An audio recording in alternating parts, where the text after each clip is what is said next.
بەهۆی بەپیتی خاک و لەباری کەش و هەوا و بارانی پێویست بۆ گەشەی بەروبوومی دانەوێڵە ساڵانە بەشێکی زۆری زەویە کشتتوکاڵەکان لە هەرێمی کوردستان لەلایەن جوتیارانەوە گەنمیان تێدا دەچێنرێن.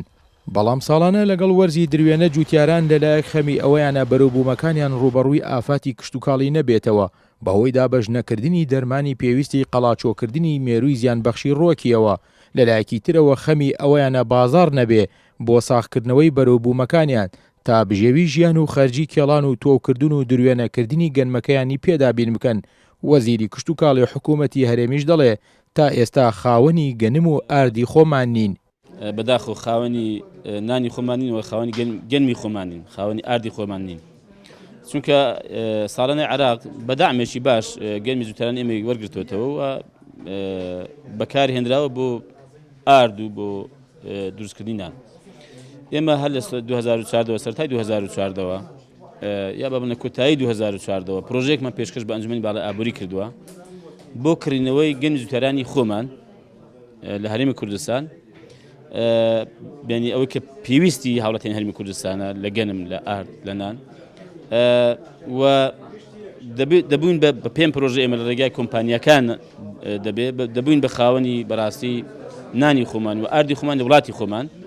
ئەمساڵ سەرباری زۆری بەرهەمهێنانی گەنم نەتوانرا لە ناوخۆدا سوود لە داهات و بەروبوومەکەی وەرگیرێ چونکە لەلایەک بەشێکی زۆری بەروبوومی ئەمساڵ ڕوبەڕووی هەڕەشەی مێرووی زیانبەخشی ڕووەکی بوویەوە لەلایەکی ترەوە بەهۆی بڕیاری کەمبوونەوەی ڕێژەی وەرگرتنی گەنم لە سایلۆکان و کە بەشێکی زۆری جوتیاران بێبەش بوون لە وەرگرتنی بەروبوومەکەیان هاوکات دواکەوتنی پارەی گەنمی ساڵانی ڕابردوو لەلایەن حکوومەتی عراقەوە هۆکار بوون بەشێکی زۆری جوتیاران بەروبوومی گەنمی ئەم ساڵیان بە نرخێکی کەم لە نرخی ئاسایی خۆی بفرۆشن بە بازرگانان لە پارێزگاکانی عراق. بەهۆی قەیرانی داراییەوە گوتیان ئێمە ئەو بڕە پارێمانی بۆ کردنەوەی گەنمی زووتیاران بە تایبەتی ئەو کاتێکە من پێشنیارەکەم کە نزیکەی 100 ملیۆن دلار و ڕەنگە شتێک کەمتر دەبوو بە دەعم بۆ زووتیاران، چکەوەی عراق دەیکات یعنی دەعمێکی زۆر گەورەیە بۆ زووتیاران. یعنی خۆ هەمومان دەزانین بەپێی بۆرسەی عالەمی گەنم 210 دلار 500 دلارە بەزەوەی ئێمە ئێستا نزیکەی 400 دلارە زیاتری ژانی، بۆیە ئەوە دەعمە لەنە نرخی حەقیقی خۆی نییە. بەڵام ئەتوو بتێ بیکڕیەوە دەعمیشی بکەی پێویست دەکات حکوومەت بڕە بودجە تەرخام کە بۆ دەعم.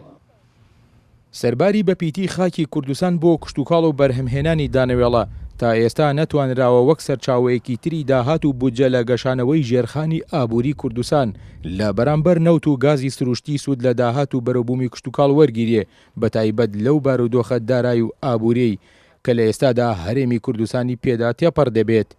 ئاکۆ ئەمین، کورسات نیوز.